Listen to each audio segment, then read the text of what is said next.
Test. Yes, sir.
David. Good.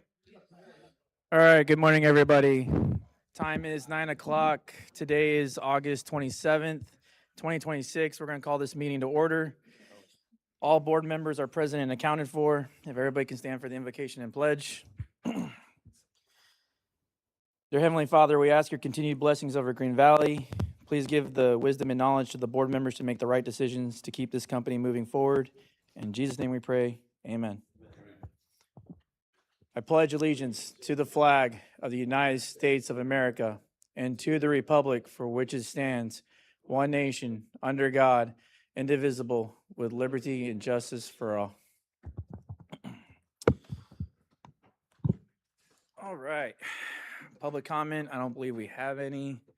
Kind of surprised with the whole data center stuff going on.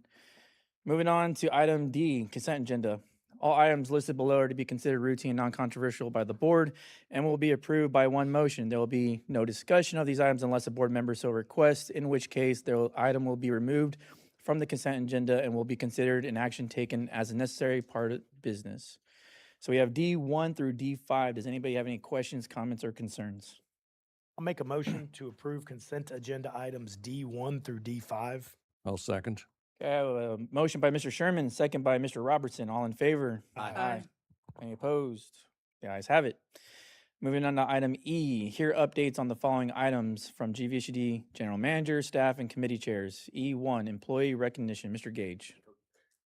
Good morning, everybody, and welcome to the board meeting today. So first off, we're going to recognize one man this morning. We had two, but the other guy, Abe Sandoval, was out till about 4 o'clock in the morning working on a leak last night, so we sent him home. So John, come on up. So John Manchak here is from wastewater department. John joined us probably about 3, 4, 5 months ago, maybe? Where you are? About 5 months ago? Yeah, going on 5 months. Well, so he's obtained his D-level license, right, which is, something that we require, moving forward for all our new guys if working in the water and wastewater. So we want to congratulate John for doing that and present him here with a coin. And thank you very much, sir. Yeah, there you go. All right, now you can have this. Okay. And then Kim gave you this, right? Okay. We're going to take a quick picture, too. You got to get a picture.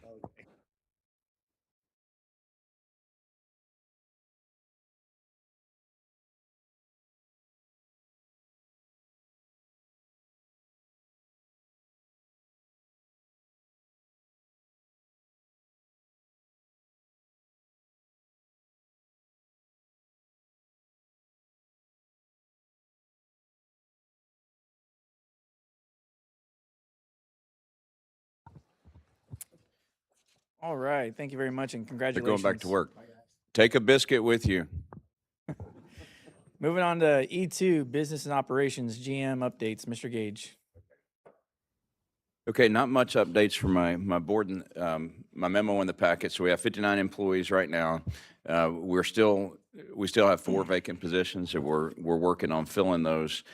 We did end up hiring our safety security admin positions. Patrick joined us about 2 weeks ago, and I provided the updated organization chart. The other two things on there we're going to deal with today. The rate study is done. We're going to present rates this morning. We're also going to present the budget this morning. And so, pending any questions, that's all I have to offer on my memo this morning. Okay, anybody have any questions, concerns for Mr. Gage? If none, moving to item E2II, operations update. Mr. Bryan. Good morning, ladies and gentlemen. I'll be quick due to the topics that we have later on that are going to take some time. So for meters, we increased by 106 this past month. That's almost double from the month prior. So we're doing good there. Currently sitting at 20,312 connections throughout the district. We are on projection to be over 1,000 meters again for the year. So good progress there. For water purchased, just over 580 acre feet purchased or produced this month. In July, we're well within our regulatory standards. And then well 4 is still out of service. That's the Trinity well. The contractor, Jurgensen, has found an electrician, J&K Electric. We are waiting on the two potential solutions for electrical for that. One is to run a brand new service, which we think is going to be the most cost effective compared to upgrading everything that's currently at Plant 7. So excuse me, that quote should be in within the next week or two to Jurgensen, and then they're going to share it to us, and we'll be able to continue moving forward with that project. For the water inventory, just for everybody's awareness, Edwards did go down to stage 2 on August 6th. So your attachment 1 is updated based off of those numbers and curtailment and all of that. There was a new paragraph added for this report specifically this month, PFAS testing. So new TCEQ requirement for Green Valley. We did our first month. We'll test over the next 3 quarters. We are well below the regulatory standard for that. No issues with the testing. And then once we're done with this initial year, we'll get more guidance from TCEQ as to what our new requirements will be and how often we'll have to do that. So nothing crazy with that. I know Mr. Gage put it in last week's manager's update. For billing, you're going to see a different number for billing. So what we realized we were doing for billing was we were encompassing everything into billing to include wastewater. So I had wastewater twice because wastewater billing is a little later on in the report. So I've corrected that change, and we're tracking a little more accurately. So we billed 516 acre feet in the month of July, which brought in $1.8 million in revenue. We have a known water loss of just over 24 acre feet and an unknown water loss of just over 40 acre feet. We still sit at 8% of unknown water loss for the year. So once again, below where we were last year, and definitely improving there. For wastewater, we increased by 63 connections over the last month. That currently puts us at 2,730 connections for the across the district. For billing in wastewater, nothing significant here. Once again, you'll see the update of how we're tracking things. So the miscellaneous fees was all kind of wrapped up into Martinez Creek. So we've broken all that out. That's kind of the Sarah and a bunch of other fees that we get. So we're getting a little more clarity for the report for there. And then plant utilization, we utilized just under 25% of the plant over the past month. Pending any questions, that's all I have. Obvious one to me comes up with the spike on the water known loss. I mean, we can attribute that to all the rain and then all the drying and all the pipes shifting accordingly, right? Yeah, we've had significant leaks and. Did you have a lot of call-ins for that, or was it just guys, monitoring the system to go out there and check? I mean, once that amount of rain, as the ground saturates and then it dries out, the pipes are going to shift, and it's going to cause a bunch of leaks and breaks and all that stuff. So it's really just the ground and all that stuff. Plus, some of our areas need to obviously be upgraded pipe-wise, and that's where we saw a bunch of our issues. Okay. Anybody else have any questions, concerns? I have one on the new testing, the single report that had traces of PFAS in it. Do you know offhand what water source that came from? And you may So- not, I don't want to put you on the No, spot. well, yeah, we do. I mean, so there's 6 different entry points where we have to test, right? And it's based off the actual regulation or directive, I guess you could call it, is it has to be done by April 27, initial PFAS testing in 6 different entry points, right? So this particular entry point was up in, our Comal County area. And, I'm being a little coy on our entry points because we don't want to publicly share where the entry points physically are, but this was groundwater is what it was. It wasn't surface water, it was groundwater. Okay, that tells me what I was Yeah. curious about. Anybody else have any questions, comments, or concerns? Okay. Thank you, Brian. Moving on to E2 District Engineer updates. Travis. Good morning, everybody. This month we had pretty steady progress. Nothing too exciting or crazy, but we currently have 65 projects in design, 48 in construction, 6 in closeout. We really, after yesterday, we have 5 in closeout now, totaling 119 projects. On the capital improvement side, we do have the 90% design for the wastewater treatment plant on our desk right now. It's currently in review by staff. Plan 11, the upgraded pumps and tank, they're currently going through closeout process. We're hoping to fill the second tank this next week and get that project finally disinfected and adding storage to our overall storage. Plant 3 and 8 generators. We've had some dry weather now, and we've been able to make some pretty steady progress. They poured the concrete pad for Plant 8 a couple weeks ago, and as of, I believe, early this week, they poured the Plant 3 pad. And so now all we're kind of waiting on is the larger electrical components of that to come in. The Lower Seguin Road and Green Valley Road, 16-inch line, we're working through that. We're working to get to 60% on the Green Valley Road side. We should be able to progress from 60 to 90 pretty quickly. We've got all the easements secured on that one. And then on Lower Seguin, we had a long layover for a archaeological study that had to be done because we were crossing some low water crossings. That study was complete, and there was no evidence of anything disrupting anything. So we've given the green light to the right-of-way consultant there to start negotiating easements, and so that project should pick up in progress.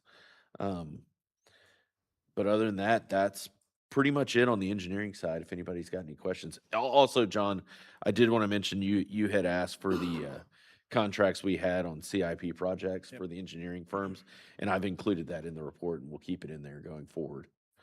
So, Appreciate it.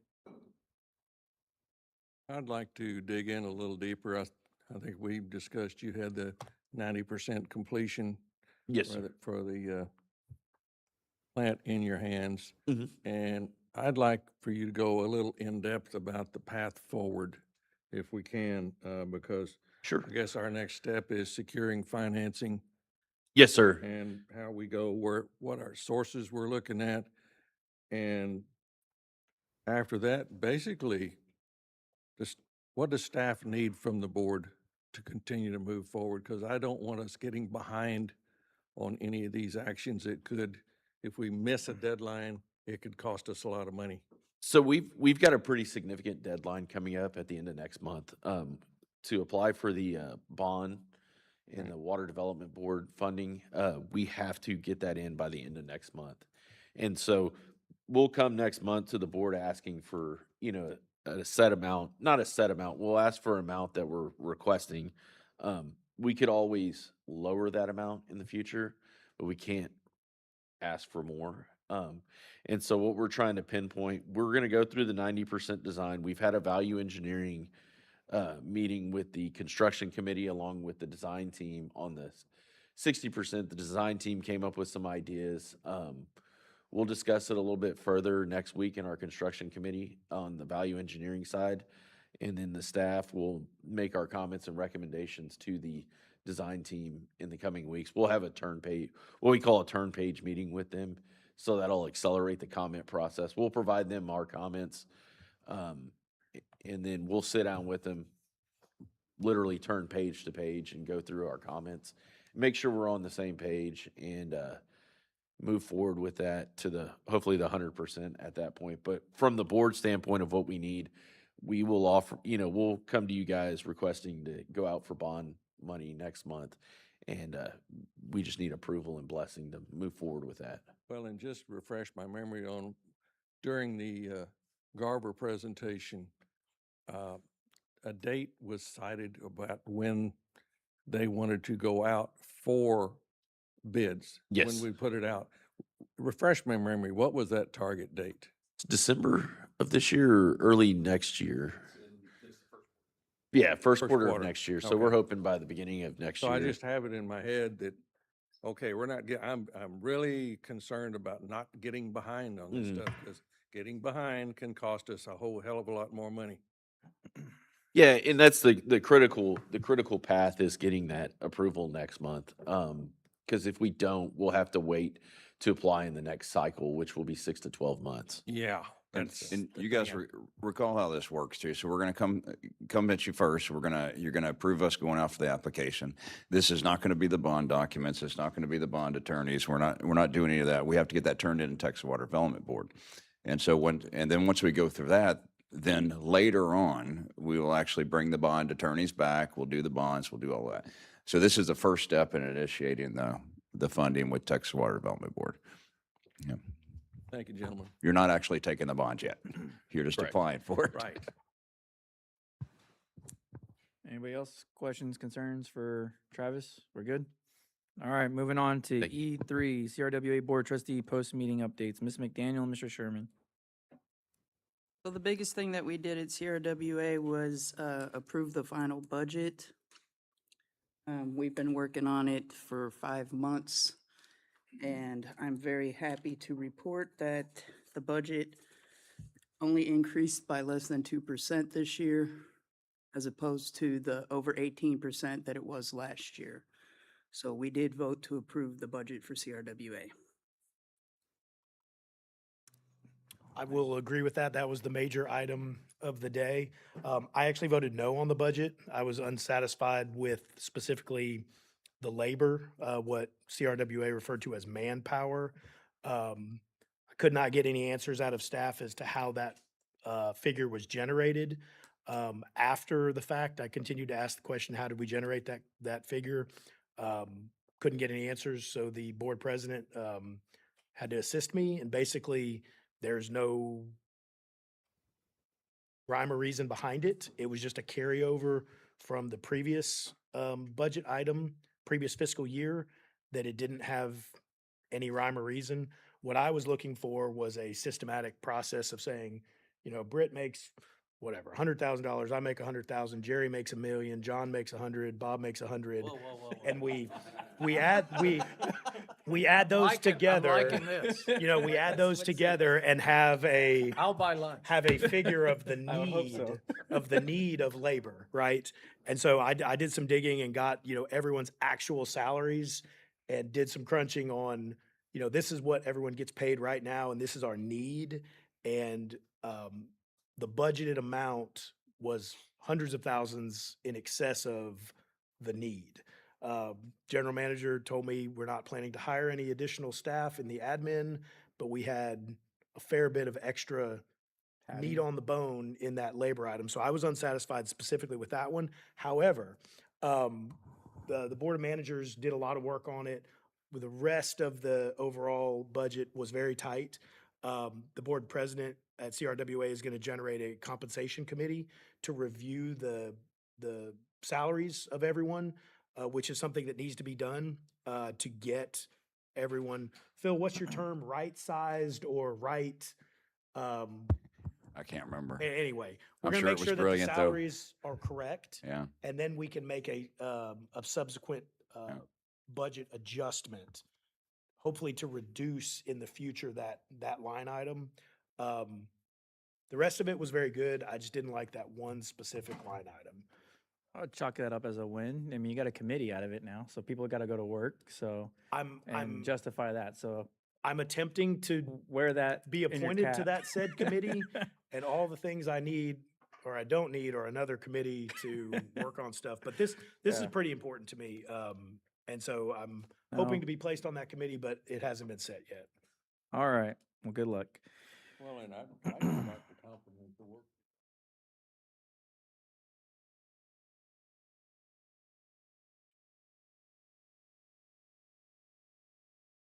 How many meetings did you have, Sherry? 5, 6, something like that?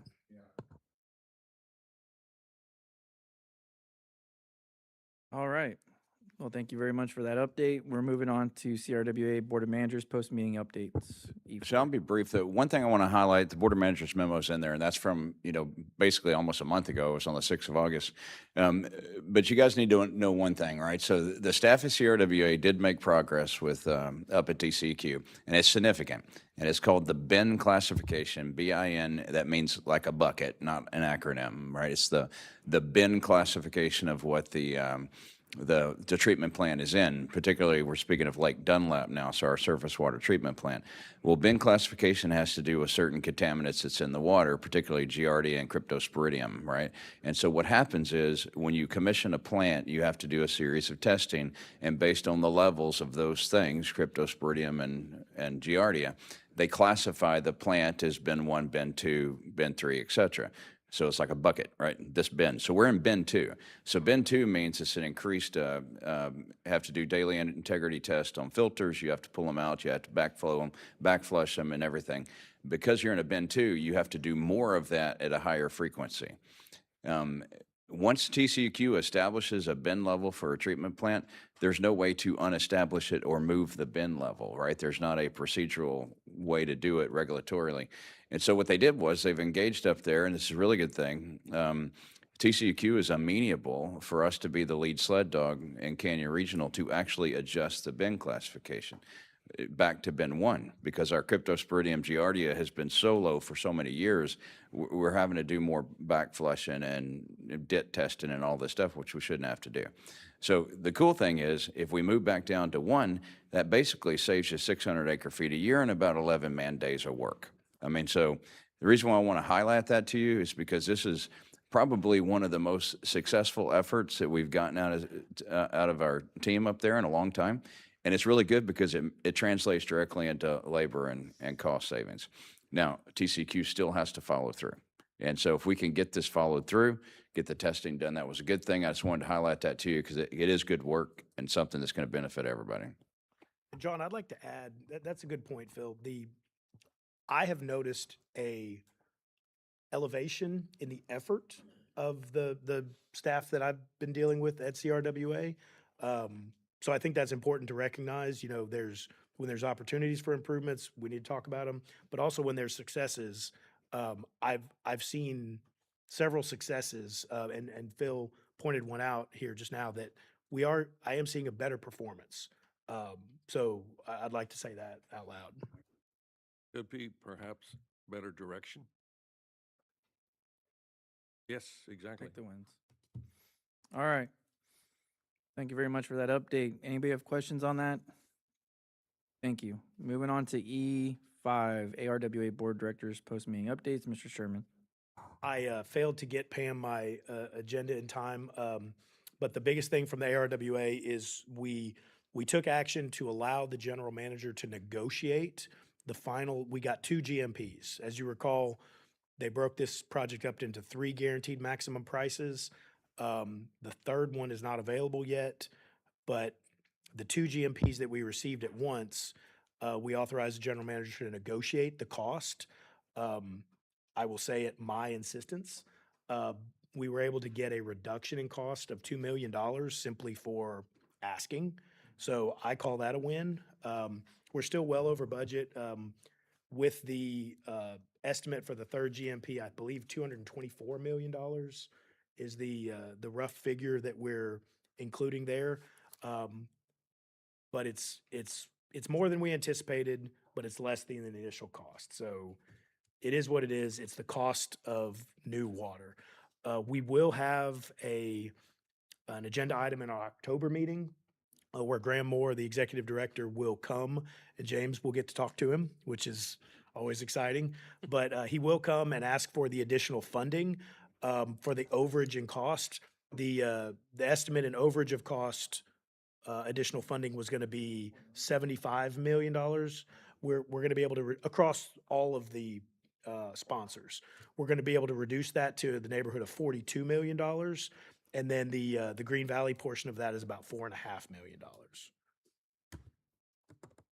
Why does the magic number 4 million always pop up in relation to GVSUD? Either it's a building, it is salary, it is vehicles, but with them, 4 million always seems to be their magic number for us. What is going on? So the 42 million of additional funding needed for the overage in our estimates, that is broken down between the different sponsors based on their percentage.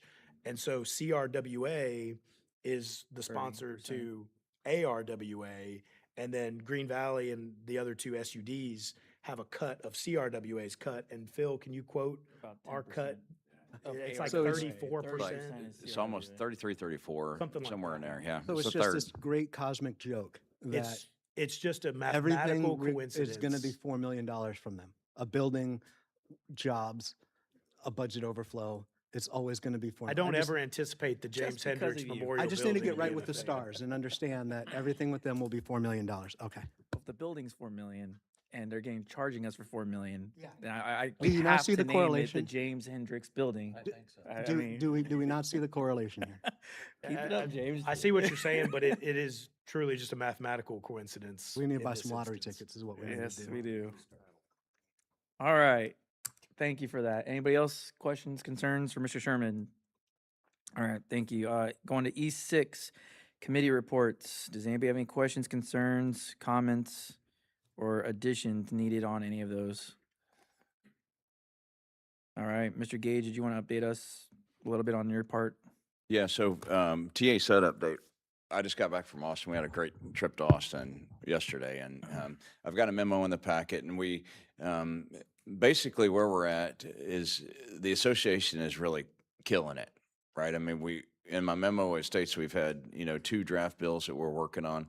One of those draft bills entirely deals with a bureaucratic process to process CCN transfers between agreeable entities, right?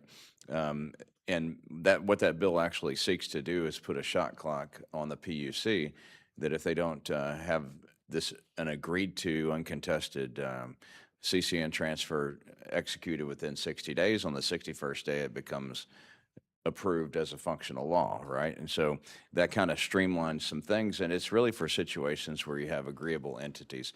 The second is the SUDs across the state are kind of interesting, and we're working on one that deals with providing SUDs the ability to establish single-member districts, meaning like place 1, place 2, et cetera, at large, for board members.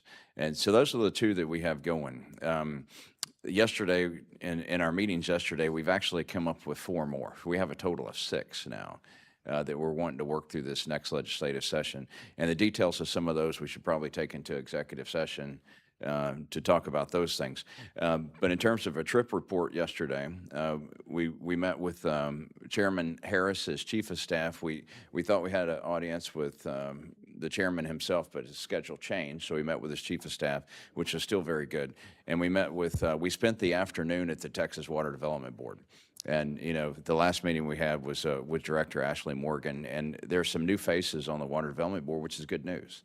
And wide-ranging discussion all afternoon. We've talked everything from regional planning, from regional, planning, the regional planning process for Texas Water Development Board. We talked about their engineer process extensively, like engineer reviews and how that bogs down, Gary's here, he'll tell you, it takes forever to get things through Water Development Board when you're working on funding, to the point where it almost negates the interest rate advantage.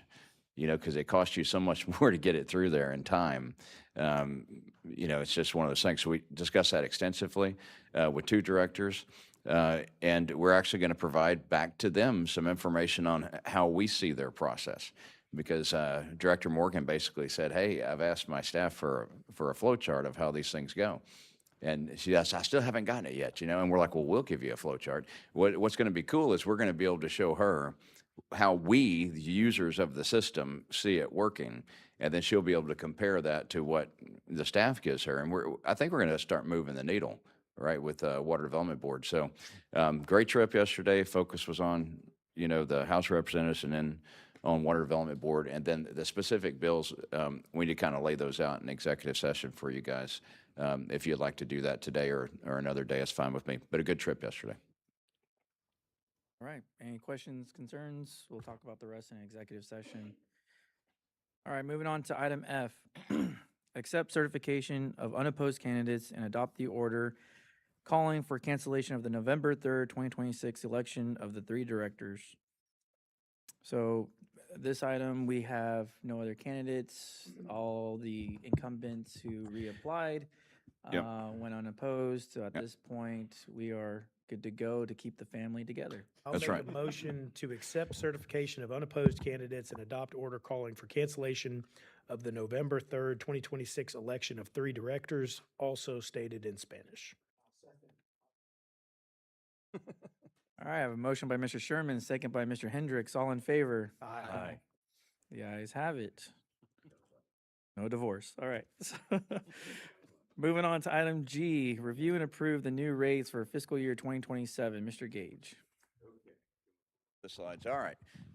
So this is, we got 3 kind of pretty important topics to talk about today. The first one is rates. So the rates adjustments for this year, we kind of annually plan on doing it in July, do some calendar conflicts. We pushed it to August. And so we're going rates first, then we're going budget second, and then it all kinds of rolls together, right? So I have a presentation to provide the board here, and like we do every year, and you can go to the first slide. So what we've done for the past 3 years is we pulled 36 months of data. And that 36 months of data, we look back, and the data runs from March to April of any given year. The reason why we do that, it allows us time to do the analysis and see where we are for rates, but it also captures the wet, cool, the hot, cool, hot part of the year, and kind of also lets us look at, rainfall and other things that hamper us, throughout the year. So bottom line is we still have a third-party rate study that was done back in 23. The rate study was 23 to 28 was the time horizon. So we're still working off that as our baseline, third-party rate study. Most of the things on the water side are not far off on the rate study. The wastewater side is far off. And at the end of the day, we've talked to both committees that deal with on the conservation side. We've talked to the Conservation Committee about this.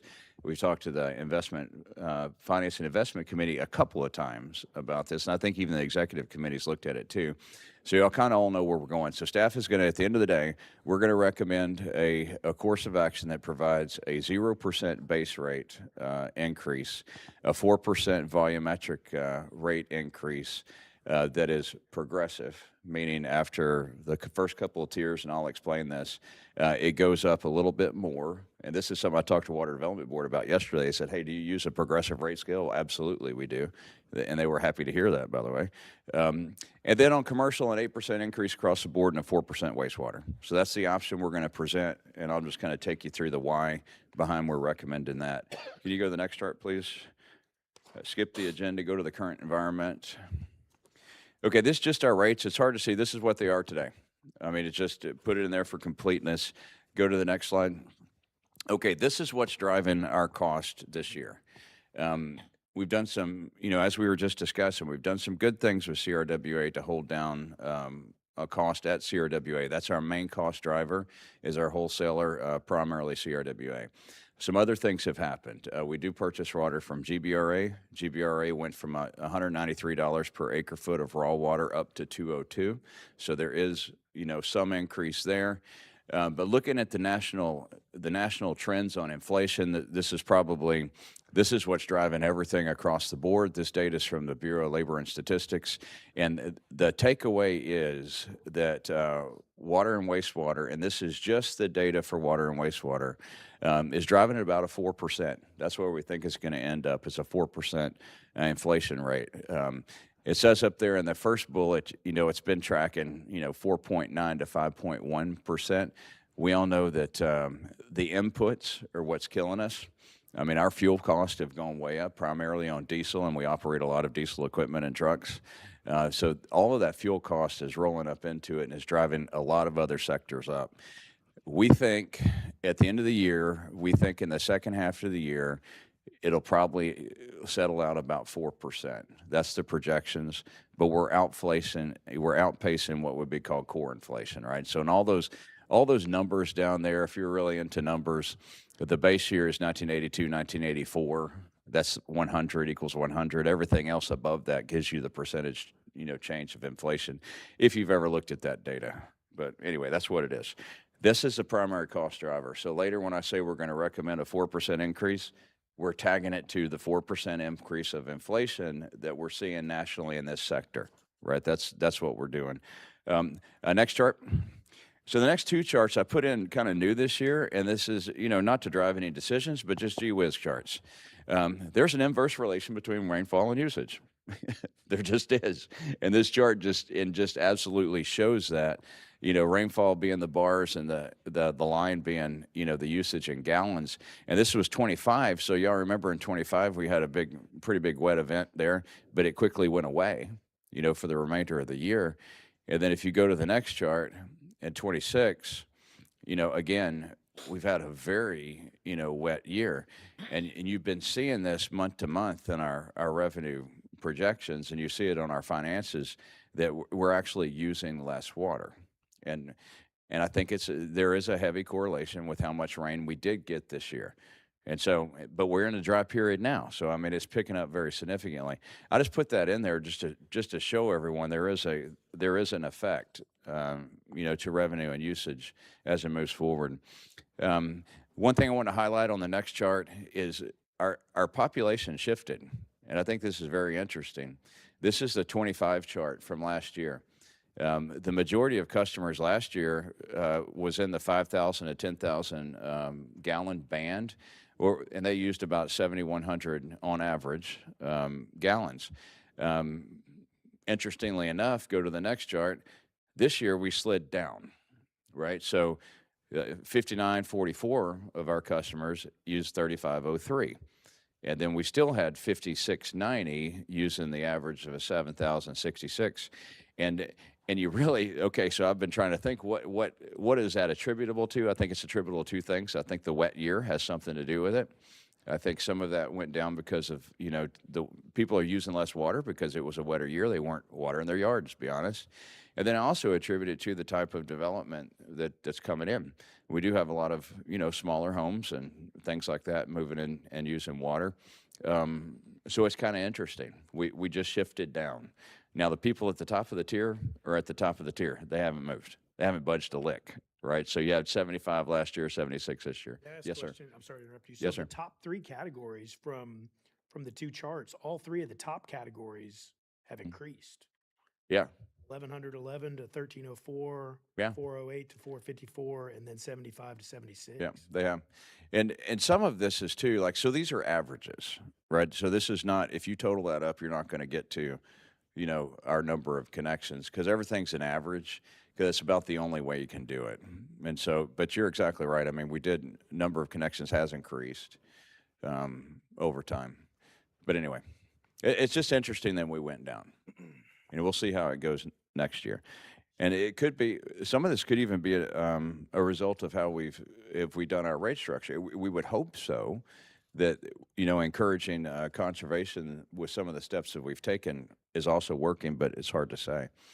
The next two charts are growth. This was the 25 chart. I mean, we look at this pretty frequently. This was last year. We were kind of on pace. When we presented last year, we said we're going to hit 1,300. We came pretty close to that in 25.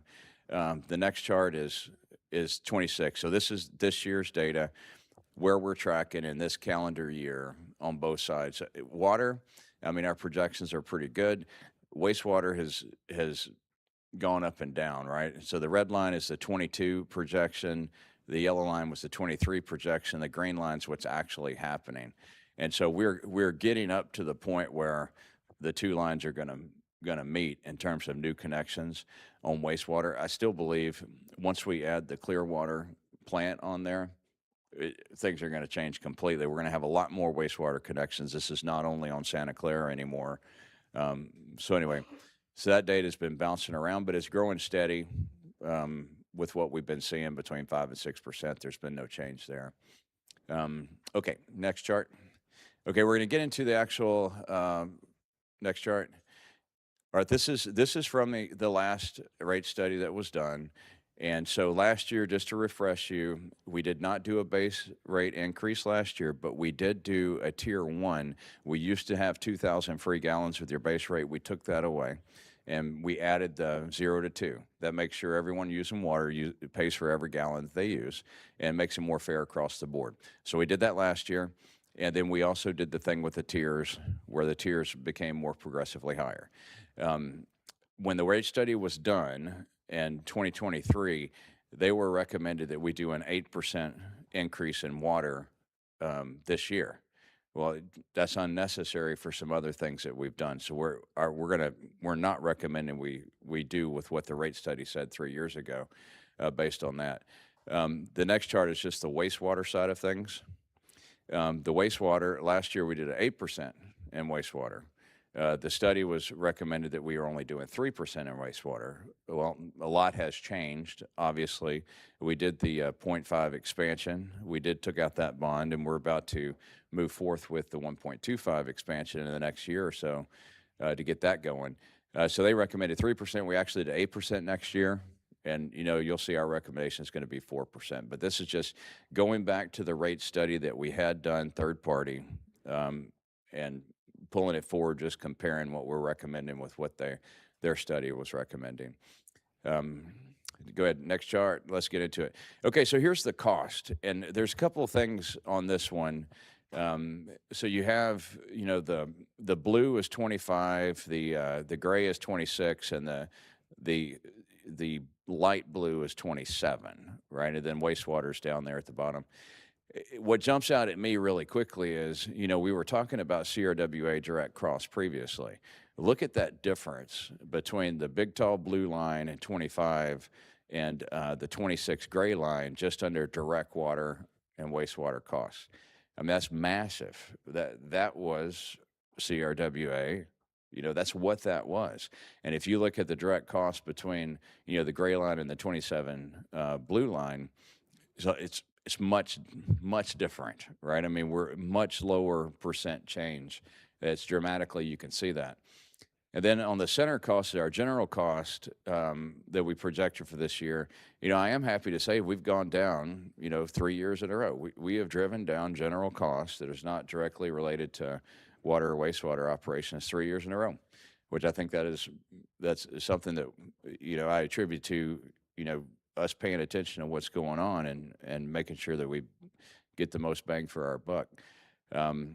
Then you have, of course, the personnel costs and then the debt service costs down there, just to show you what our rates have to pay for across the board. Okay, let me keep going to the next. Okay, we're going to get into the options real quick. All right, so this is, I'll better explain this. So I'm showing you two options on wastewater. Option A would be a 4% flat increase. When I say 4% flat, I mean on the base rate, which is, the rate you pay before you take a drop of water, and then a 4% on every tier on the volumetric charges for all meters, residential and ag. On option A, we recommend to increase the commercial rate on all meters and volumetric charges by 8%. And I'll talk a little bit more about that in a minute. And then option B is the one we're ultimately going to recommend to you, is a 0% base rate increase, a 4% increase for the bottom two tiers, and then a progressive increase from tier 3 to tier 7. When I mean progressive, that means each tier that you go up, it's a 1%. Right, so you go up, so you go 4%, 4%, then 5%, 6%, 7%. So by the time you get to the top, you're paying much more for the higher volume, and that's the progressive rate system. In option B, we have no base rate increase, like I said. I just described the volumetric. But in option B, we have the same 8% on the commercial accounts for base and for volumetric. So those are the two options. and we'll talk through the water first, and I'll show you the wastewater. Next chart. So this is what it does. So this is option A, and if you can really see there, you know that this adds a difference to the base rate. So a 5/8 meter would go up from 3562 to 3704. That's your 4% increase. And then down below, every one of those dollars for volumetrics in the gray line, that's just all 4%. It's basically adding 4% to every one of those sections. The reason why the 28 is on the chart is just to show you what 28 would look like if we were following, you know, the rate study, which at this point we're not following it, but in 28 it said 3%. So this is on residential. Okay, the next one should be special use in ag. Same thing. This is just how it changes. If you notice on the ag rate, basically everything is the same except, you know, when you get into the upper tiers, it kind of resets, and this is the structure that allows things like, you know, cattle and other things that we have in our service area for those guys to be able to actually do what they need to do with their water. So that's what the ag rate does, 4% flat. Next slide. This should be the commercial, and this is going to be 8%. This is the same. So every meter size from 1 inch to, you know, all the way up to 12-inch meters, it goes up by 8%, and so does every volumetric. Here's why. Basically, the way our tiers are laid out for our commercial rate, it is possible under last year's rate that a commercial entity could be paying less for water than a resident. And so in order to correct that imbalance, that's the reason why we're jumping high in our commercial categories. Because, you know, it's just, you know, staff doesn't feel like it's something we need to do to actually have, you know, businesses getting a better water rate than an individual. And so that's what the 8% does. That's the reason why we're looking at that. And we made a comparison on all, you know, commercial accounts, and we did in fact find that happens in some occasions. So we wanted to correct that one. So hence the 8% on option A, and it's also on option B. Okay, go to the next one. Okay, so this is option B, and the good news at option B is you see the base rates don't change. You know, so we're holding the base rates constant, and you only see on the 0 to 2 to 2 to 5 tiers, that's a 4% increase there, and then it's a 5, 6, 7 goes up from there. So essentially what we've done, I'll show you in a future chart, we took the top of the curve for those really high volume users, right, and we just made it more exponential. That's all we're doing. And I think in future years, we'll just be able to do a percentage change on everything, and we won't have to keep bending it. I think we've bent it upwards enough. You know, in future years, we can just adjust it for inflation and things like that. So that's the residential, and okay, the next one's the ag. You'll see the same thing. There's absolutely the same as the residential, with the exception of the volumetrics are a little bit different. And then the next one should be the commercial, which is the 8% I've already showed you, and it's going to be it remains the same for both option A and option B. And then we should be going into wastewater. So those are your two water rates. Wastewater, there's interestingly enough on wastewater, and we're only presenting one option to the board for wastewater, and that's a 4%. And what this does though, it changes our residential minimum charge. It increases it 4%. It increases the volumetric 4%, and that's it. But we went in and looked at the winter averaging. You know, month or so ago, a couple of months ago, we had some questions about winter averaging and how that's done. Well, when we got into the data and started doing the analysis, our winter averaging was based on 7,000 gallons. And as you can see, our customer profile is not necessarily a big chunk use 7,000 gallons, but we have a big chunk of people also that use less than 7,000 gallons. So we went out, we looked at other entities, and most folks are using about a 6,000 gallons. So it actually makes a lot of sense, because that pretty much sits in the middle between the two tiers, between, you know, the 2 to 5 and the 5 to 10. So we're recommending we do that. So what that will actually do, we're going to decrease by about $4, and I'll show you on a chart the the flat rate, and the flat rate is before you establish the winter average. So, I mean, that actually will, just makes it a little bit more fair and supported by data. I mean, it's actually supported by what our customers are doing. The 7,000 gallons was probably a bit arbitrary and a bit of a holdover from past way of doing business. So we're recommending we do that. So 4% flat, the only option that we're presenting for wastewater. Next chart, please. Okay, here's a comparison. I think, so, all right, so this chart shows you the base rate options, right? Current, option A, and option B. And you can see it's pretty simple. If we're recommending option B, it's the same as our current. Option A just gives a little bit more per size meter, but we're not recommending that. We're recommending option B. The next chart shows you the curve. So this one I'm talking about, the volumetric curve. Like, so at the 0 to 2 and the 2 to 5, only a 4% increase. That's it. And then when you get to the 5 to 10, you get a 5%, 6, 7. You see how we're bending that curve, more?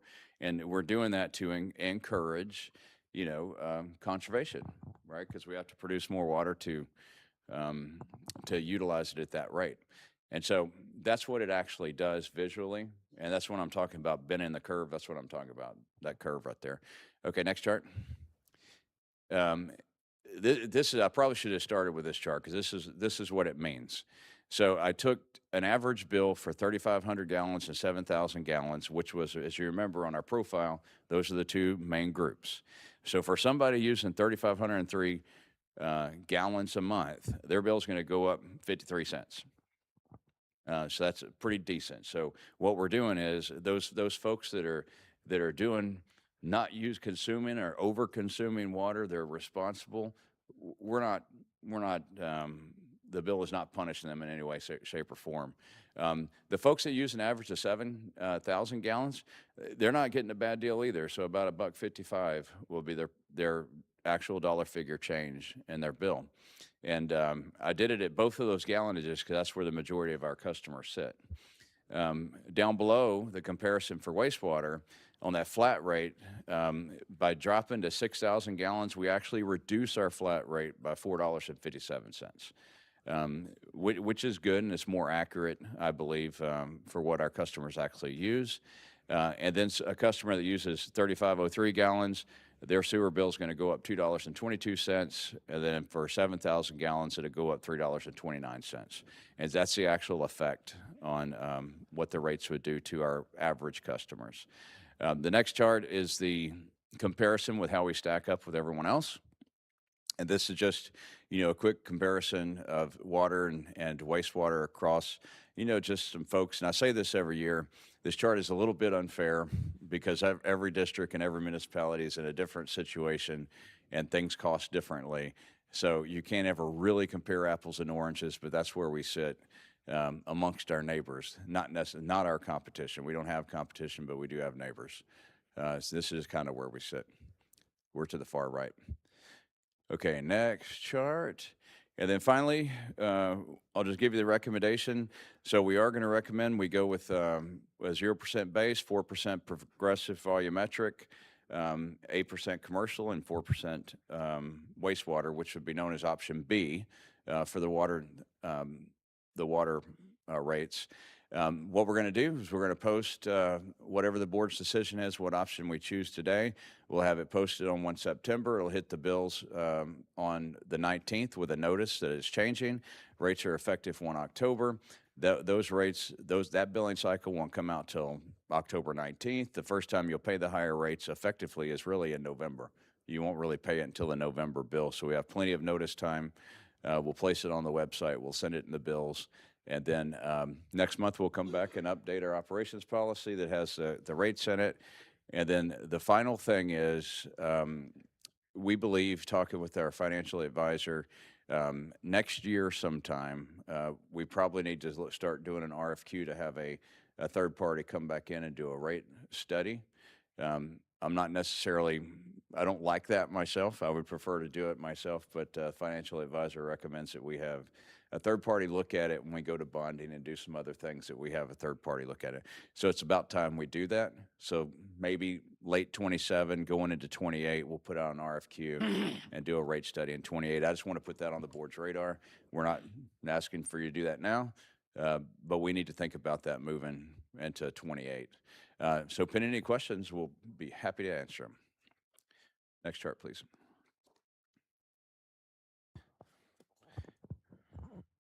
All right.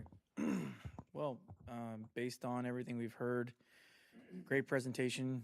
I imagine the amount of hours spent on this was thinking of everything possible we could do to benefit our ratepayers right now and Oh, control those things. You know something? I forgot to show you one more thing. I forgot it was in the presentation. This next slide. All right. So what do we do with the money? That's what this slide's supposed to do. You know, about the total projects and stuff that we put in here. I don't need to cover this now because we're about to go over the budget, and you'll see all this again in detail. I'm sorry, John, I forgot No, to go put this ahead. in the, Keep going. put there in there. Okay, now, pending your questions. No, I mean, everything's clearly justified.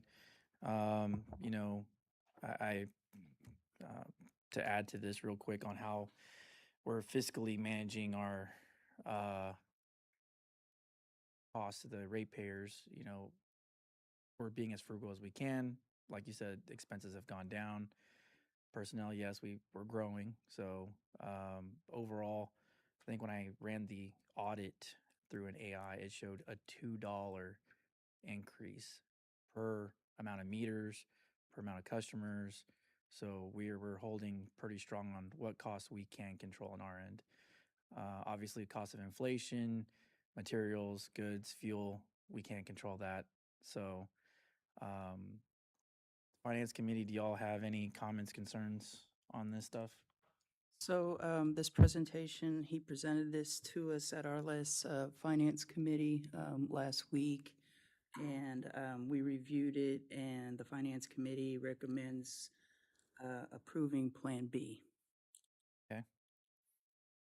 All right. Did anybody have any questions, concerns, comments? I have a question. So with the water, this adjustment with Plan B will give the required additional revenue to cover the 4% of inflation? Yeah, yes and no, right? I mean, so yes, it will give us the required, you know, revenue coupled with growth, right? And so what I mean by that is we have a lot of potential energy in the service area right now. And so, for example, you know, with the way we collect fees, right? We'll talk about this in the budget, but I think this is an important concept. So we collect water acquisition fees on the front side. We collect impact fees and kayak fees, you know, throughout the process. And the impact is the last fee you catch. So right now, we have probably over 6,000 EDUs out there, you know, that are in some form of construction. We have about 12,000 EDUs that are actually on contract. But if you look at how much fees that we've collected, we have about more than 4,000 fees already in the bank. That means you have 4,000 impacts coming, right? And the meter's actually being set. And we know that it's a really true number because that's dollars in the bank that we've collected, right? So that's what the developers are going to do. If they've paid this fee, they're going to finish up and pay that fee. And so what's happening is if you try to raise all your rates right now, you know, and cover every single dollar that you have, when you have all this potential energy sitting out there waiting to go down the hill, then we're going to go below like this, but then we're going to come up. Because what we don't want to do is make our current ratepayers have to pay that overhead when we know we're having additional ratepayers added.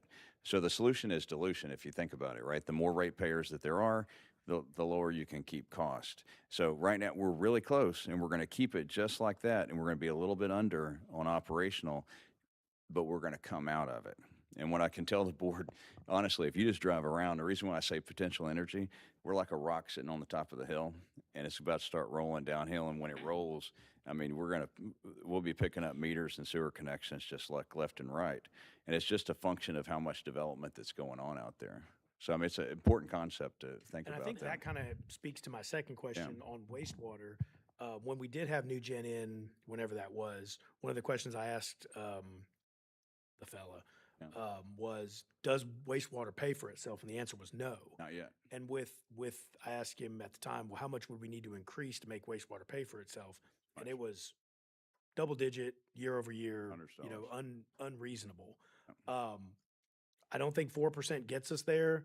I don't think we could raise it enough in a reasonable manner to make it pay for itself, but that kind of dip that you described, I think will address that. But I do want to point out that I don't think wastewater pays for itself yet, and I think water still supplements wastewater, Yeah. which was always my problem with how the previous version of the board handled entry into wastewater.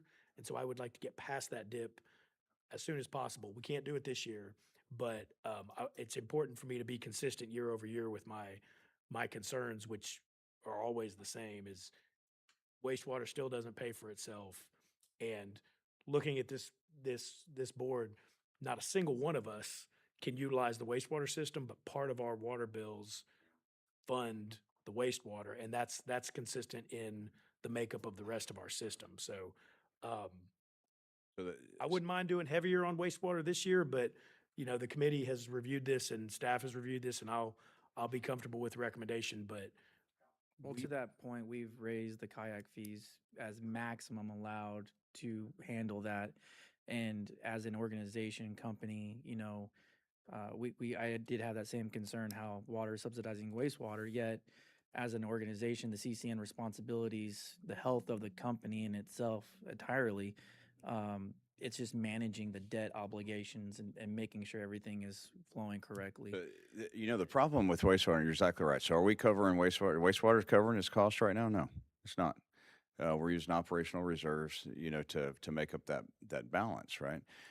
Wastewater is not going to cover itself until you actually have the connections to pay. So like if you wanted to cover wastewater, you would literally have to go in and probably do about a $50 to $60 base rate plus volumetrics, which is untenable. The problem with wastewater is just across the board. Once you get into it, it's a very good service to provide, but the front end, there's a lot of barriers in terms of capital outlays on the front side that takes longer for you to get the crossover point. But I mean, the crossover point's out there. I mean, we've got contracts, already for the 1.25, that are pending, pending the expansion. Those connections are going to help pay for that. Those kayak fees are going to help pay for that. But interestingly enough, I went back and looked, and I think Sherry found it, a document from about, 2022 or something like that on wastewater that showed the projections and showed Santa Clara projections. And the interesting thing was they were a year behind in their projections, right, in terms of the growth, exactly almost to the date when we would hit the point of when we needed to expand Santa Clara. What was interesting is we expanded Santa Clara, and if we didn't, when we expanded Santa Clara today, our flow, we would be behind the TCEQ requirement for being in construction. It's kind of interesting, what has happened, with wastewater and just the projections and what we're doing. But we got to get more connections to get more revenue. I mean, it's at the end of the day, that's what's got to happen for that one. But yeah. Well, and again, at that point, this board didn't enter into wastewater industry. That was previous boards, and now we're just obligated to manage it correctly. And as an organization, I think controlling costs per amount of connections we have, Best I you don't can think do. we can do any better. I think we're Yep. thinking of everything we can, and then all the new growth coming, they're paying their fair share when it comes to kayak fees and impact fees. Yeah. So Well, and when we stuck our foot in the water to keep AW Texas, we were in the water, and then developers came at us and said, okay, you have CCN, provide. Yeah. And so we were on that path whether we liked it or not. yeah, Did we do it right for the numbers? I don't know. Hindsight is a terrible thing. I think Yeah. we're managing as As no best one. we can, very I well. challenge anybody to argue, if we can do this any better than we are doing already. Agreed. So any other last comments? I was Mr. going to King? make a motion if you're ready. Yep. I would like to make a motion that we approve the water and wastewater rate increases as described and recommended by staff in option B. And I'll Second. Okay, so I have a motion by Mr. King, a second by Ms. McDaniel. All in favor? Aye. Any opposed? The ayes have it. The rates are adopted. Okay, what's next? Okay, budgets. next would be the review and approve fiscal year 2027 budget. Okay. All right, so we'll move to that one. Can you pull up those charts, Dave? You guys can follow, you can actually follow along in your books, if you will. I got your budget binders laid out in front of you. It'd be the easiest thing to do. You don't have to look backwards or anything. But I'll start off with the budget. We've been deliberate with the budget again this year. I think, is it 3 times, Sherry? At least 3 times with Investment and Finance Investment Committee? Three or four. Maybe 4 times.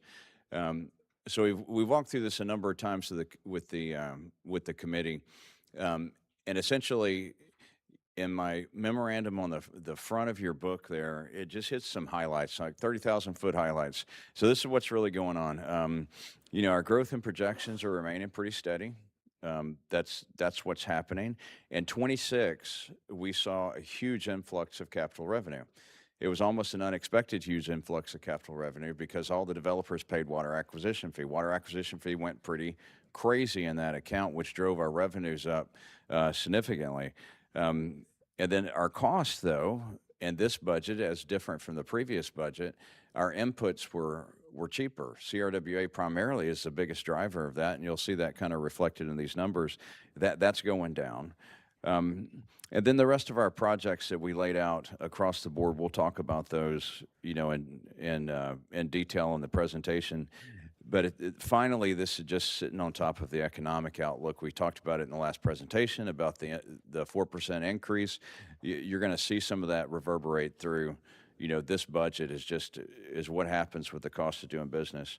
So we'll go into the presentation. The first slide here is we're going to ask for the board's approval today of the budget. And I always put up there at the top of it, so the budget's a plan, right? It doesn't mean this is not an appropriation or anything like that. It's our plan to execute our dollars to our best ability, over the next year. And we will come back in April and make a budget amendment, as we always do, as things changes. But this plan represents our efforts to describe to the board where we intend on spending our money in 2027 to pay for our bills. We do think we're still going to be about 1,000 meters. That remains constant. We may have a bump in that. Interestingly enough, I was with one of my colleagues from up in North Texas, and they're actually setting about 3,000 meters a year up there. So it is possible, that we could set many, many more meters, but we're projecting it'll probably remain about 1,000. Go to the next chart, please. So I'll just start off with revenue projections, and I'm going to hit a couple of highlights here. And the FY26 amended budget in the center column, we said we're going to end about $78 million. And I think I looked on the financials this morning. I think we're about 106% of that or something already for revenue. So we're continuing to outpace revenue, right? And that's really not revenue from ratepayers. That's really revenue from fees and, and other sources of income. So that's a lot. So in 27, we're revising that downward to about total revenues of about 73 million. And what we're doing here is we're trying to adjust back for what we think developers going to do in terms of fees. That's what's driving it. We don't think we're going to have a bumper year every year with developers rushing to pay fees. If you recall, about a year ago in December is after we adjusted our water acquisition fee again. There was a rush to pay, right? So everyone tried to get in there and get their fees prepaid to get the lower rate. That contributed in a previous budget to, that bulge. I'm not sure we're going to have that again. So we're just trying to be realistic, revise the revenue back downward, and really the largest chunk of that revenue variance going back downward is in the acquisition fee. You see that $10 million up there reduced. That's the reason why we're bringing it down. We're trying to get that back down to what we actually expect. So revenue should look pretty healthy across the board, with a little bit of variance from 26. 26 was a little bit of an outlier year. As you go into the next chart is direct water and wastewater cost. Really in this one, there's a couple of good news things in here. Up at the top, GBRA, remember I talked about the 193 to 202 difference per acre foot. That's reflected. So that's going to go up a little bit. The Nueces River Authority, we've backed that completely out of the budget. So it's not going to be in the budget anymore unless we reconsider it at a later date. Under CRWA, Lake Dunlap went down significantly, about $750,000 downward, right? And downward in cost, which is a result of our budgeting that we did over there. So that's a pretty good, I'm sorry, Lake Dunlap went up, Wells Ranch went down. I'm sorry, I read the numbers backwards. But it's still about 800,000, so a little over $750,000. That was really the cost drivers there. So you really have a slight increase overall in direct water cost of about, $776,000, which previously, over previous years, that's significantly lower than what we've seen in previous budget years. So that's that one. Moving into general operating cost. And this is, I already showed you on the wastewater slide what the comparison was over 3 years, but we're actually $500,000 cheaper this year projected in general operating costs. If we can keep driving downward general operating costs, that's good. We're going to get to a point where we can't drive it any further, but 3 years in a row, I'm pretty happy with we've been able to reduce general operating costs 3 years running.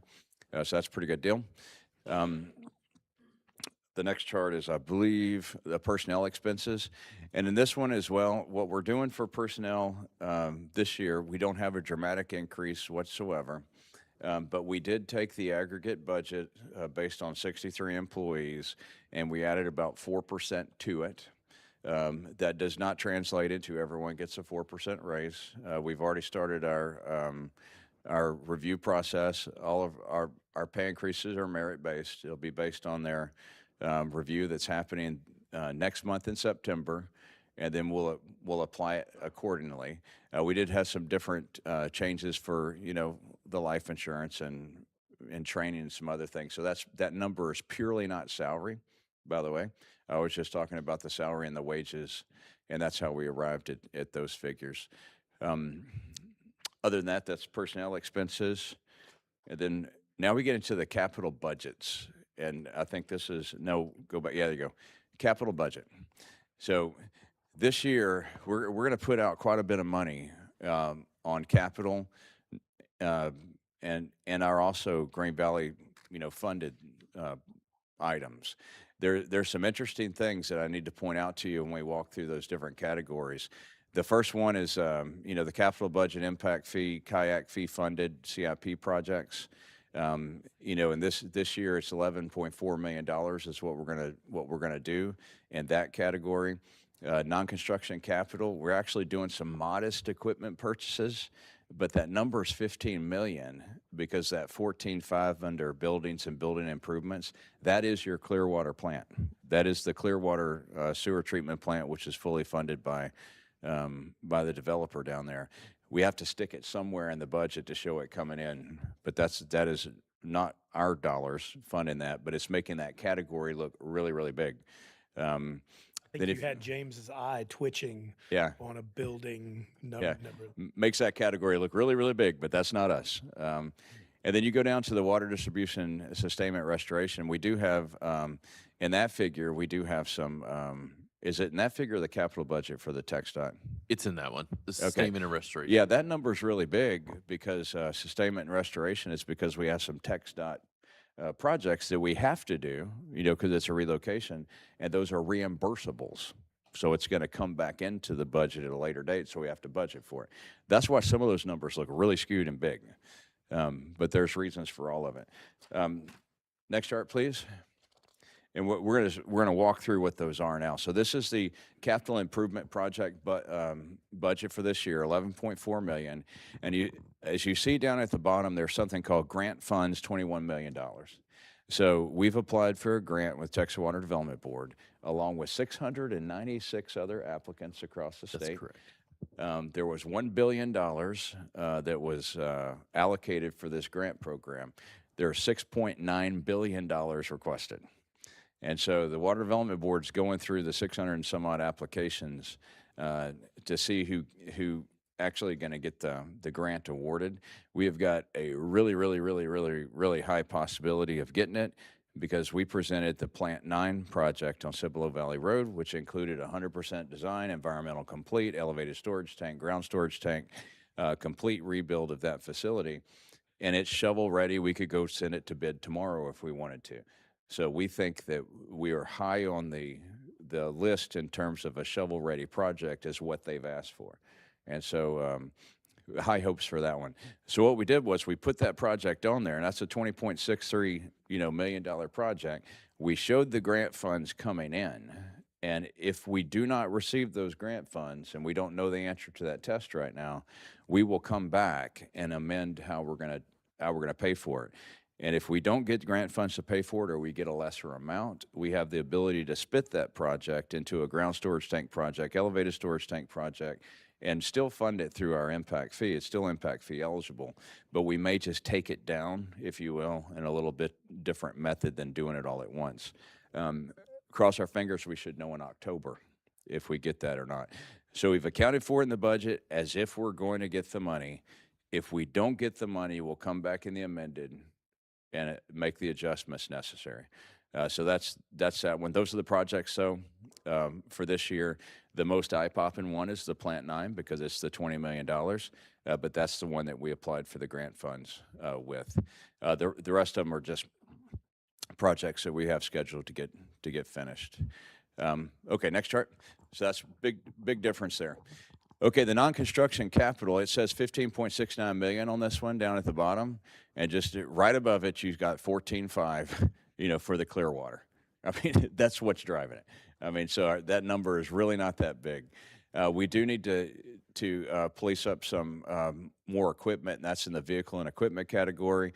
We still need some vehicles. Our trucks have been worn out. We need to get a total of 4 trucks that are coming in, 2 small ones, 2 F-150 types.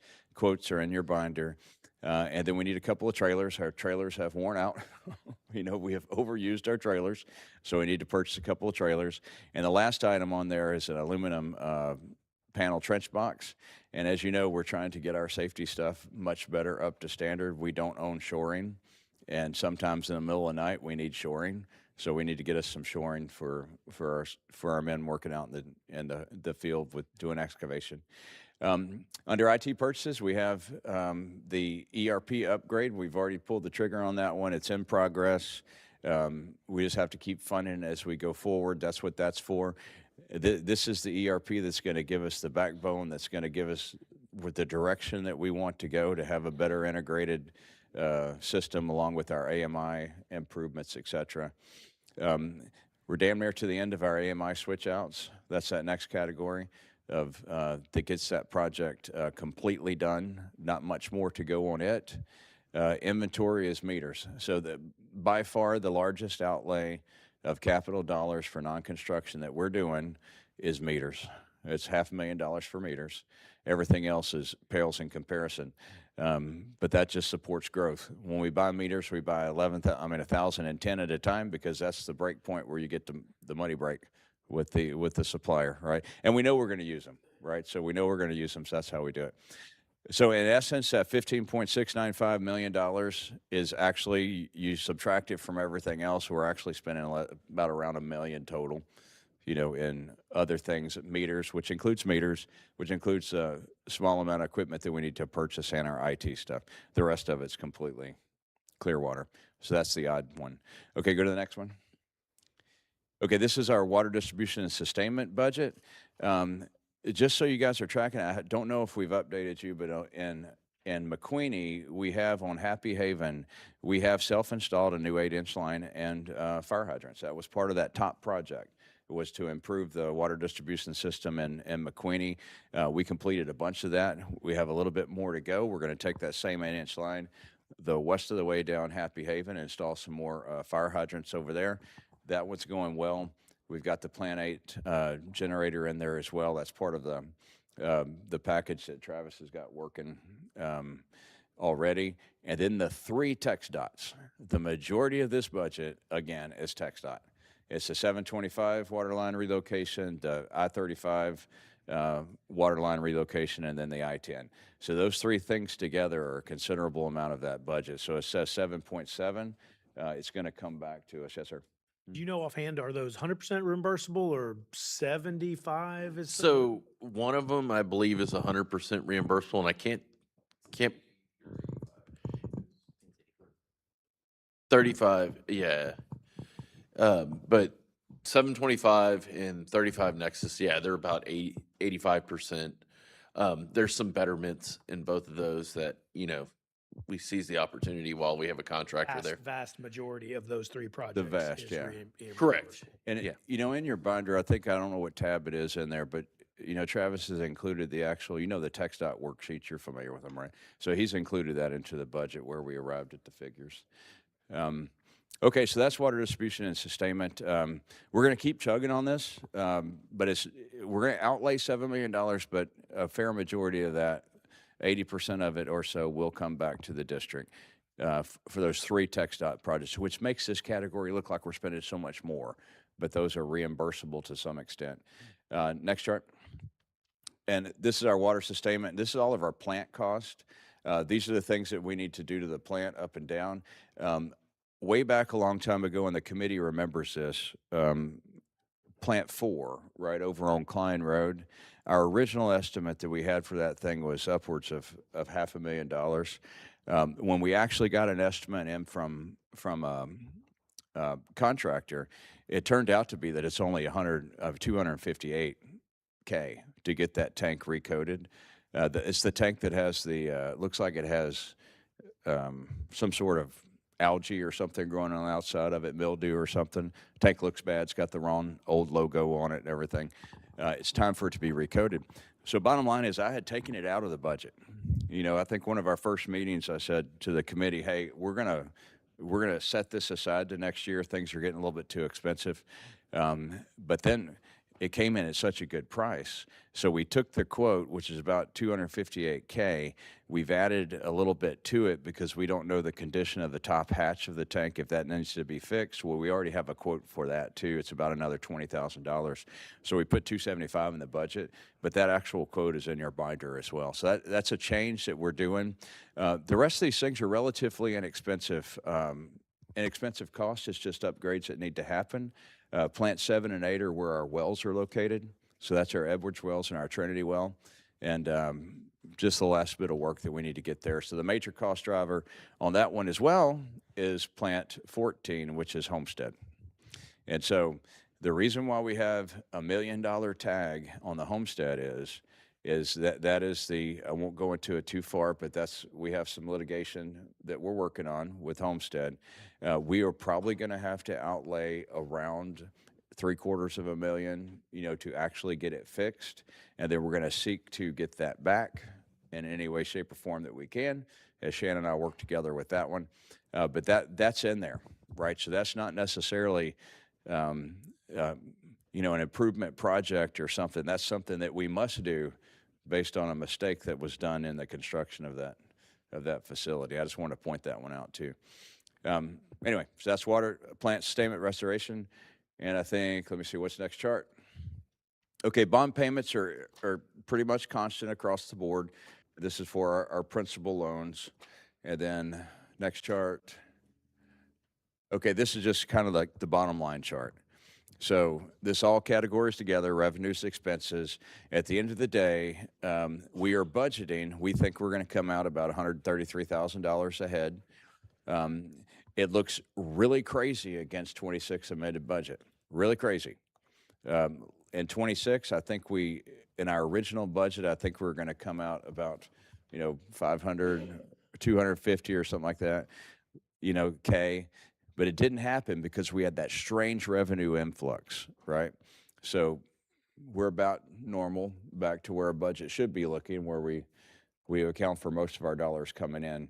And hope we don't have, well, I won't say that. I don't mind if our revenue outpaces what it needs to outpace. That's actually a good thing. But it's very hard to hit the budget right on the nail, if that happens to us again.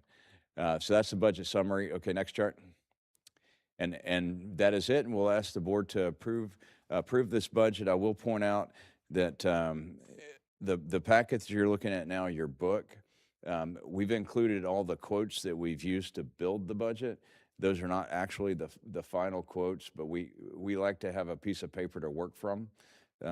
Those may change up or down. You know, we've accounted for that as we move forward and execute the budget. So pending any questions, that's what we have for this morning. Finance Committee? As Mr. Gage said, we probably had 4 or 5 meetings that we reviewed the budget. I'd like to first start off by saying thank you to the staff. Mr. Gage, all your input, also Gina and Heidi for all the work that they put in. I think we've got a really good budget this year. We've really cut a lot of costs. And that being said, the Finance Committee recommends approving the budget for FY 2027. Okay, does anybody have any comments, concerns, questions? All right, with that, do I have a motion? Make a motion to approve the FY 2027 budget. Okay. I'll second. I have a motion by Ms. McDaniel, second by Mr. Robertson. All in favor? Any opposed? The ayes have it. Budget's adopted. One last thing that I will say, thank you very much.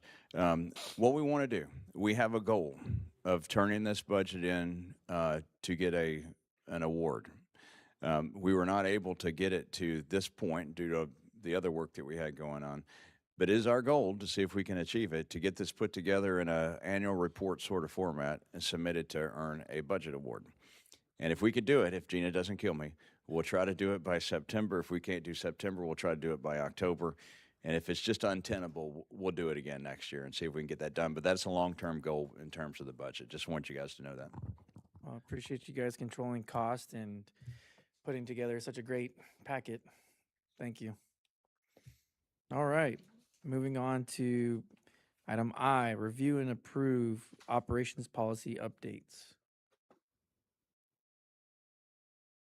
So for the operations policy, we updated realistically the new contract for the NSSA, for NSSAs and all that stuff, because now we collect fees earlier than what we did. So that was one of the main updates.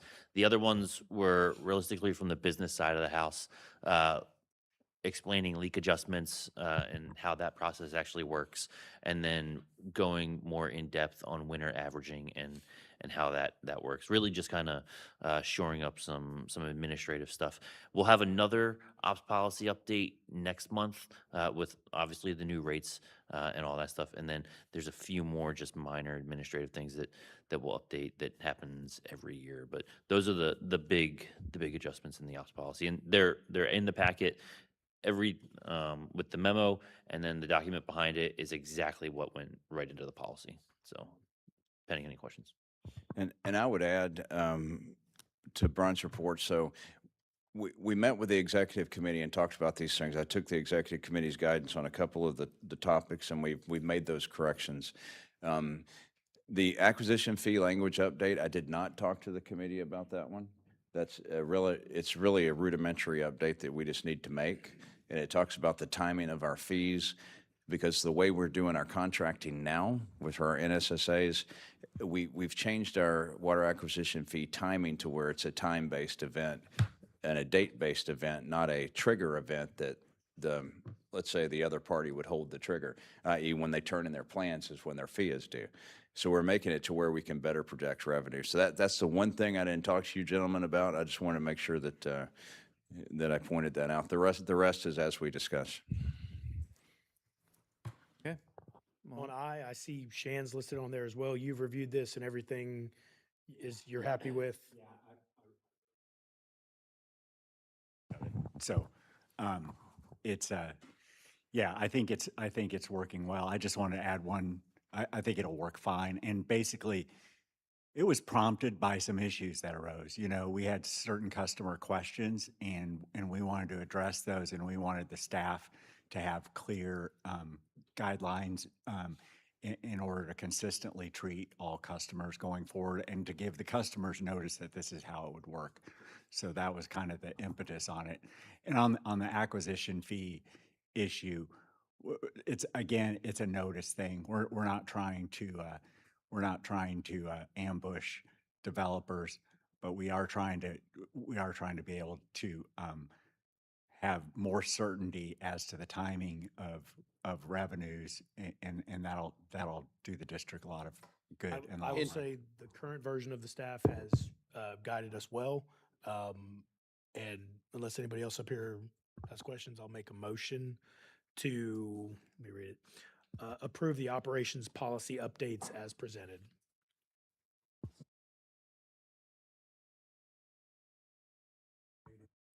I have a motion by Mr. Sherman, a second by Mr. Hendricks. All in favor? Aye. Any opposed? The ayes have it. Thank you, guys. Just one clarification. When I said I wrote it, I forgot that we crammed three things together. I just want to give Kim credit on the leak adjustment thing because she took she did the work on She that. wrote that part. She's also responsible for the 4.7 Google rating. Yes. 4.7. All right, moving on to item K, consideration and possible action related to the non-standard water and wastewater service agreements. Sorry, or did I skip over? Oh, shoot, sorry. Backing up, thank you for the correction. Moving on to item J, review and approve industrial waste order. Sorry. I was going to be bummed if we didn't get to this item. I was gonna save you for last. It was probably 4 or 6 months ago, maybe shorter than that. We were talking during the construction committee about how we don't have a industrial waste order in place with commercial development coming along. So the construction committee had tasked the staff with coming up with a industrial waste order, and luckily we had worked on it in the past prior to my time. And we were able to grab a template that had been worked on and modify it, and I'm happy with the product we came up with. What we've got and is in the board packet is a pre-treatment standard along with a industrial/commercial survey. So the way it'll work, every time we have a commercial or industrial development come in, they will have to fill out this waste survey that covers pretty much any and everything that could be produced by industrial development. And then on top of that, we worked with our staff, our wastewater staff, and checked our design parameters and permit parameters to make sure we put together what we call a pre-treatment standard.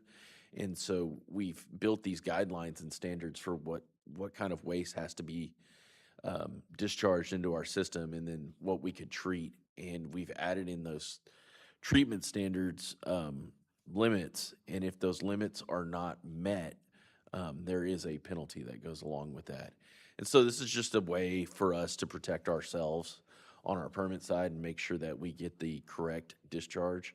And then it helps kind of limit and benefits our operators from having to really treat something that they're not prepared for. And so I think this is a good thing for the district. And with I-10 expanding and getting finished, I think, industrial growth and commercial growth is going to come at a more rapid pace. And so having this in place before that is something I think that's going to benefit us in the long run. And it protects us from busting permit. So we've reviewed the draft with the construction committee. They had some edits they requested us make, minor edits. We've made those edits. We've provided it to the construction committee off channel from our committee meeting to say, hey, we've made these adjustments. Staff recommends approval of it now so we could get it in place immediately. And like I said, I'm happy with the staff was able to put this together in such a timely manner. And again, we recommend approval. And I will echo that. I don't think it was 6 months ago, Travis. I think it was more like 3 or 4 months ago. We first brought this up, and staff has done a great job on getting it to us and where we're at today. I do have questions for legal that I would like to move this one item to executive session before we take action. I think we have an executive session today anyway, so I would like to request we move this for just one quick question for legal. I promise I'll be quick in there. Okay, does anybody have any questions that can be discussed in open session? It just for y'all's reference, I know Mr. Sherman has a question for Shan. We did run this by Shan too, as a draft form, and said, "Hey, Shan, we're just making sure we do everything. We're within our legal rights to do this and stuff." Okay, so I'm gonna ask a question that pretty sure the public would want to know too, as far as if anybody violates this policy, Yes. what controls and what measures do we have to put them back in check or fine them accordingly? You want to take this one, or you want me to? I can start. The way it's written is there's a proposed surcharge fee for exceeding certain limits, and it would be 25% of your total bill. We thought that was better than a flat fee arrangement. So if we detect, any of these particular Items. not all the chemicals that we're surveying for, but heavy metals or total phosphorus or fats, oil, and grease at a certain beyond our maximum allowed levels, it's an automatic assessment of 25% of your total otherwise bill, and the idea also is to incorporate these standards by reference into our operations policy so that they are considered a published rate or fee or charge so that we cannot be accused of, catching someone by surprise. Right. So if someone repeatedly did it constantly, or just gets to the point where just total disregard, I'm going to take the fees and then just keep doing what I need to do, what control measures do we have to stop them? in Well, place? I think the first thing would be that under the way we draft the service agreements, Yep. we retain the authority to, terminate the contract if they're not in compliance or continuously fail to comply with our operations policy requirements or our industrial rate, order, and standards. So we're not giving up any authority along those lines when we do these No. NSSAs, and we So, have the so ability to stop essentially, and full stop. when they fill out the survey and it comes back, right? When we go into the NSSA drafting process, the NSSA that's the agreement that's going to govern, right? So if we come up with, once they tell us what they're going to have, then we've got the ability to place that in the NSSA. So it really feeds the contract instead of winging it, right? So like, if you didn't have this industrial waste order, we would just, arbitrarily make up some standards and put it in there. This ensures we're not. So this ensures we're having them tell us what what they're going to be giving our plant and tell us what's in it. And then it gives us, not leverage is not the right word, but it gives us a reference point to then contract, right? Those particular protections into the contract based on what the chemicals are. Right. So, I mean, it's really the vehicle to do it. We did have one before. I mean, just, for ultimate clarity, we did do a waste order, a waste survey similar to this one for when AW Texas arrived, in our area. But it was never incorporated in the operations policy. Right. So by approving this policy today, when we get to that point, then this will now be incorporated and the operations policy. And then when you approve all the changes to the omnibus ops policy next, we have the force of law and the regulations we pass. And so that's where this is heading. It all fits together quite In this nicely. application, I'm not saying there's a public distrust for industrial, but if they lie on the application and we come to discover that, hey, this is not, the samples aren't showing what you claimed, Terminated contract. again, it's just one of those control measures Mm-hmm. that we have the authority to stop them and make sure that we get the right stuff in place to handle those things. Yeah, and, Sure, and- that's what I'm saying, right. yeah. In addition to the fines or the, assessments, at a certain point, you give them notice of intent to terminate the contract and an opportunity to cure. And how often would we be checking for these samples? I mean, as I far as, can't like, answer that one. directly, I mean, Fair. operationally, what is it? I think it says yearly in the survey. Sure. Yeah, Gary can speak to what they do on AW Texas, but we were Yeah, I can tell you what we did on AW Texas in their non-standard service agreement. They had to do monthly. They couldn't tell us what their discharge was going to be with any certainty. So we had in their NSSA that they had to do monthly. Then once we were satisfied with that, they could go to quarterly. Once we were satisfied with that, they could go to annual. So as long as they're meeting their metrics, we'll stretch that testing out over time. But if they're not, they just stick with the monthly, and we're able to see that data. All this is about getting information. And just like you said, if they tell us something and then 6 months later we find out they're doing something else, this policy gives you the option to go back, terminate the contract, or say you owe more money, or you need to pre-treat, whatever that is. And this isn't unique to y'all. It's across all utilities. The more information you can get up front, the better. And that's something that And I we would, could I would adopt want to that. make kind of standardized in the policy and even in something along these lines, that if a Testing something big, in the you NSSA. know, organization comes in, we record the data to prove that they're following the standards that they submitted for, because people are going to ask, and we gotta, I would like to show them, hey, we're doing our due diligence, we're checking them to make sure they're not in violation. So obviously, you know, other industrial, we already know kind of the baselines, but the ones that are kind of one-offs that we don't normally have in our CCN, we can kind of get that in place or in practice so that we can, you know, And cover our ass.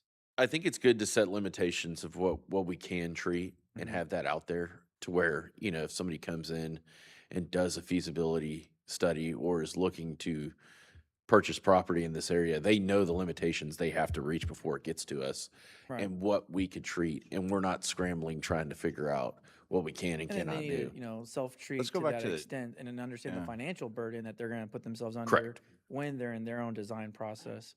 Let's So, let's Yes. let's go back to the testing question Yeah. for a second, right?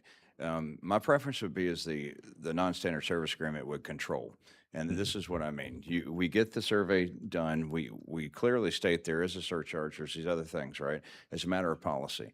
But if you get a survey back and it's no, you don't have nothing, right? And you do a test, you know, like one test, two tests, you're good to go.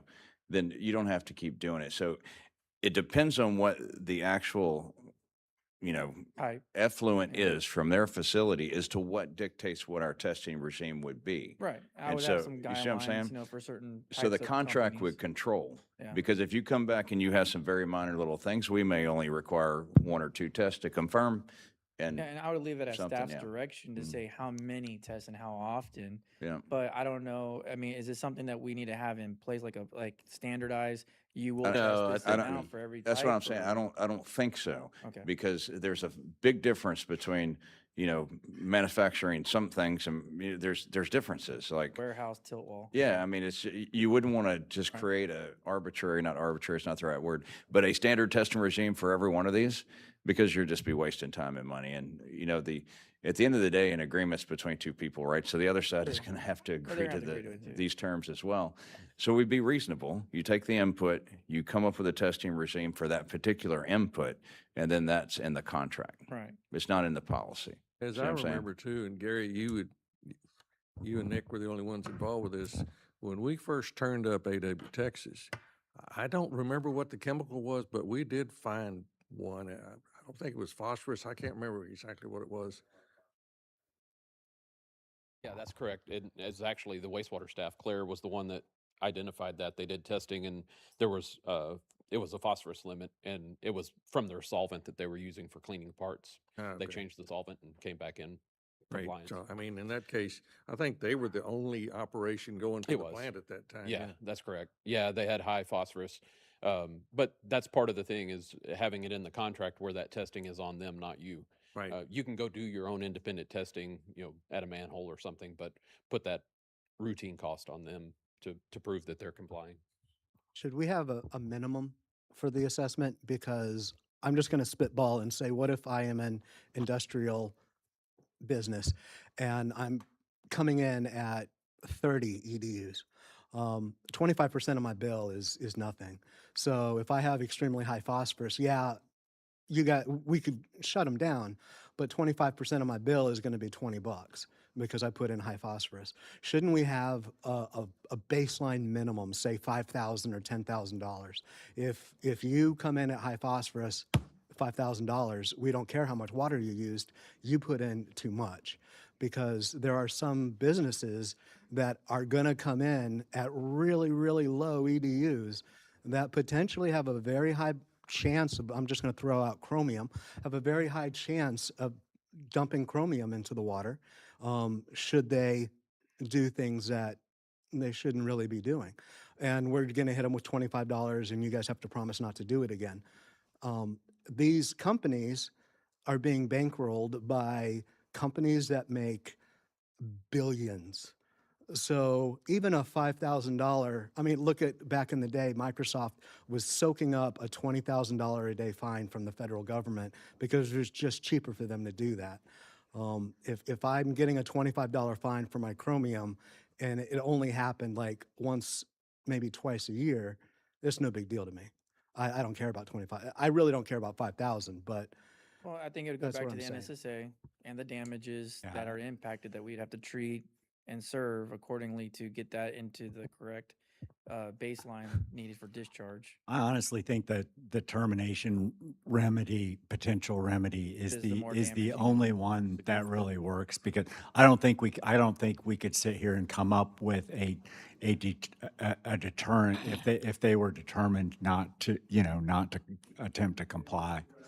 Yeah, so I think that's why Phil's thought about, incorporating the requirements and allowing us to terminate and giving them an opportunity to cure their problem before terminating is the best way to handle that. And when we test the plant daily, right, we'll know if there's influx abnormally and then trace it to the source Correct. who's producing that.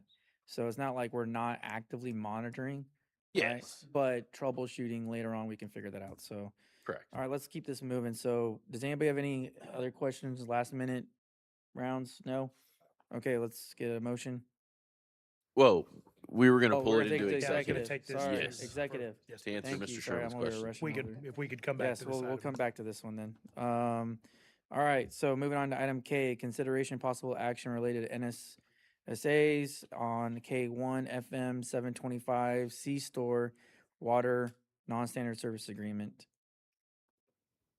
So construction committee, y'all reviewed this, correct? Yes, sir. We reviewed this in our last meeting. The staff recommended approval and the committee unanimously also recommended approval. Okay. All right, so with that, do I have a motion? James? I I'll make a heard- motion to approve that didn't work. item K1, the non-standard water service agreement for FM 725 C-Store. Okay, second. I have a motion by Mr. Sherman, second by Mr. Hendricks. All in favor? Aye. Any opposed? The ayes have it. Moving on to item L, here updates on the following items from general counsel. Shan, do you have anything? I'm not aware of any legal changes affecting the district. We have a number of small, relatively minor litigation issues, and I expect to, in the matter of, time efficiency, because we all have a lot to discuss here this morning. I'm going to recommend just waiting and giving you a fuller update on those pending matters at next month's board meeting Okay. with your approval, Mr. Yeah, President. that's fine. We'll just roll into next month. Okay, thanks. All right, so at this time, we're gonna take a 10-minute recess and go into executive session.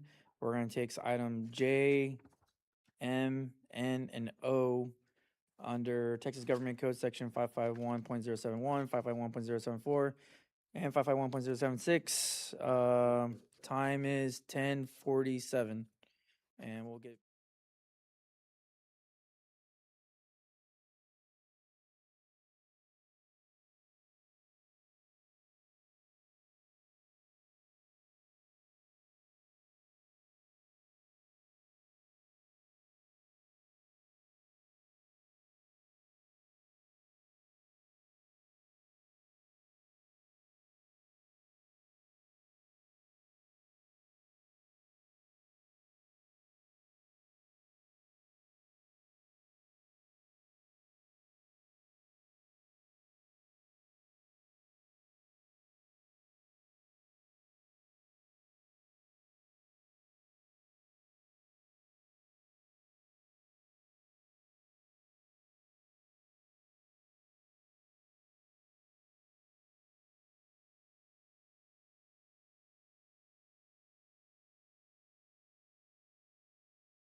All right, David, we're good? All right, time is 11:44. Coming back into open sessions. We have on item P, consideration of possible action on items to discuss in executive session. We have one item from J. Mr. Sherman, would you like to do it? I would like to make a motion that we approve the industrial waste order with the amendment of addition of a PFAS questionnaire as discussed in executive session. Second. Okay, I have a motion and a second. All in favor? Any opposed? The ayes have it. Going to item Q, consideration of proposed items to be included in next month's board meeting agenda. None? Okay, moving into item R, adjournment. I make a motion to adjourn. Second. All in favor? Aye. Any opposed? The ayes have it. 11:45. Well done. It's done, Yeah, really. Man. Oh.